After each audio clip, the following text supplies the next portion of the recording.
What I personally would have liked to have seen in a BioShock game is sort of a broader range of enemies. And I think in BioShock Infinite, we really want to have a sort of a class of enemies that had a sort of a more imaginative range of powers. And we came up with this concept called the heavy hitters, who are enemies that are sort of used to not just be more powerful, but also to augment the abilities of the more traditional BioShock enemies. You're going to come across them in certain areas of the game, and they're going to provide a really unique challenge. Red is the price of liberty. You know, we wanted an AI that really expressed sort of the very sort of clear system of beliefs that founders have, and a heavy hitter that would sort of represent that.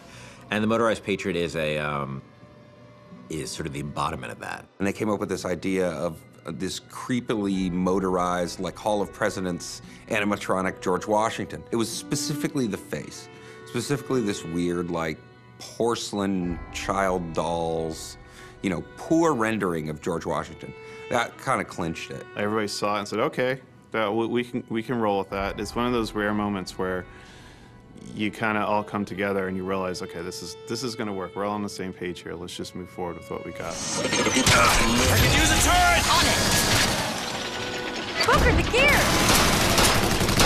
So the Motorized Patriot, a couple of things make him really special besides the aesthetic of him. One is that he's, unlike most of the enemies, he's completely fearless.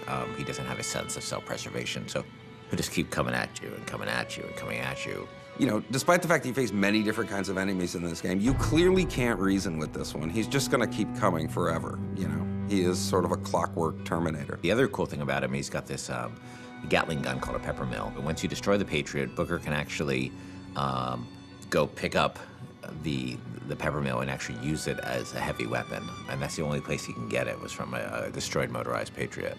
I mean, I also like that, you know, as he starts to take serious damage, his head he actually loses the Washington mask, and it reveals his sort of metal skeleton underneath.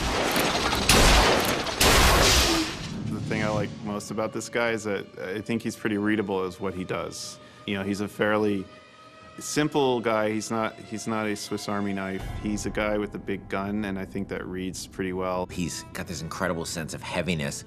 He's relentless, and just hearing sort of the things he's saying is both funny and kind of terrifying.